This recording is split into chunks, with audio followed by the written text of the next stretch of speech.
नमस्ते। आज का शब्द है कठिनाई।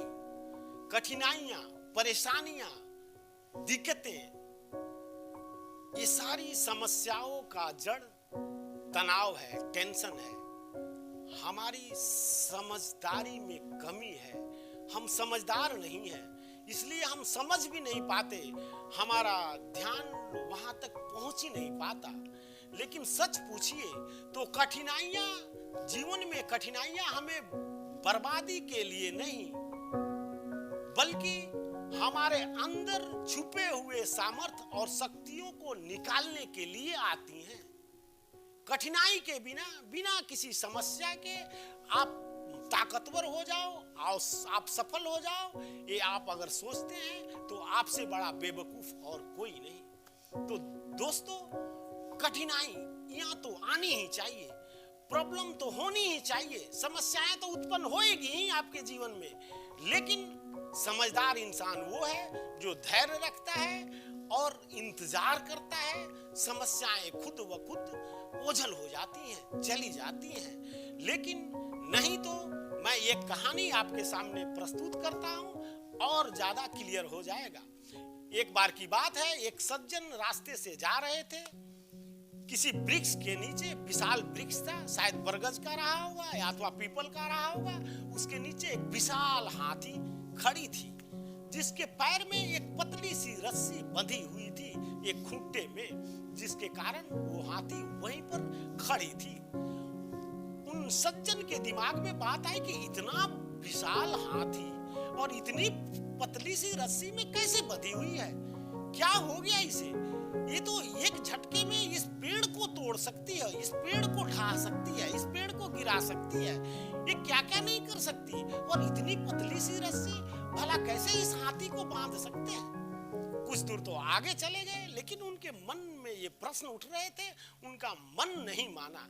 फिर वो वापस आए और हाथी जहां बंधी थी, जिस वृक्ष के नीचे, वहां पहुंचे उस महोत के पास, जो महोत हाथी का करता धरता था, हाथी का पोषण करता था, हाथी को पालता था। तो महोत से पूछा कि भैया, ये हाथी तो इतनी विशालकाय है, इतनी विशाल है, जो एक झटके में इस वृक्ष को गिरा दे, लेकिन इतनी पतली सी रस्सी से ये क्यों बंधी है? इसके पैरों में आपने बांध दिया है, एक पैर में, वो भी एक पैर में, और ये बंधी हुई चुपचाप खड़ी है, ऐसा क्यों नहीं तोड़ती है?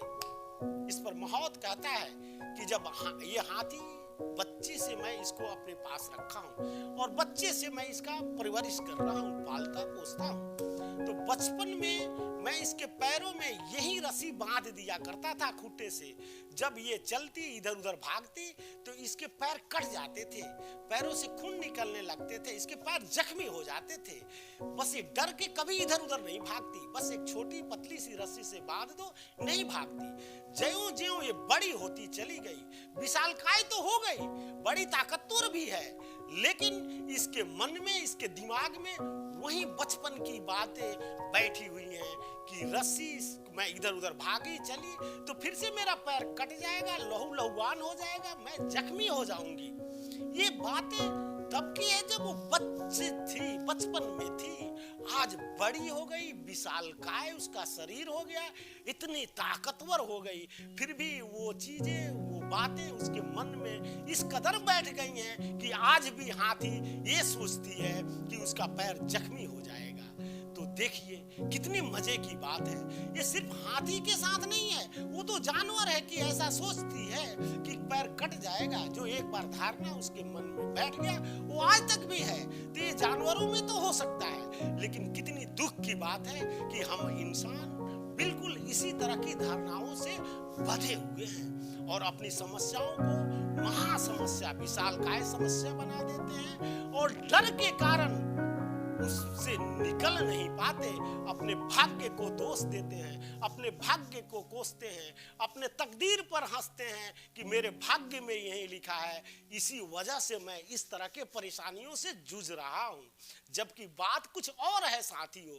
हम जीवन में हमें बर्बादी के लिए कठिनाइयां नहीं आती, वो हमारे अंदर छुपे हुए सामर्थ्य और शक्तियों को उजागर करने के लिए आती हैं। जब इस बात का ध्यान आपके अंदर आएगा तो आप सफल हो जाएंगे, आप मजबूत हो जाएंगे, आप ताकतवर हो जाएंगे। तो कभी भी उस हाथी की तरह धारणा मत रखिए, थोड़ा समझदार बनिए। ये बचपन में नहीं टूटा तो क्या, आज तो बड़ी सी बड़ी जंजीर भी टूट सकती है, बस आपको समझदार होना पड़ेगा। तो दोस्तों, दिया जाए मुझे इजाजत, फिर कल आपके समक्ष हाजिर होऊंगा कुछ नए विचारों के साथ, नए जोश में। धन्यवाद साथियों।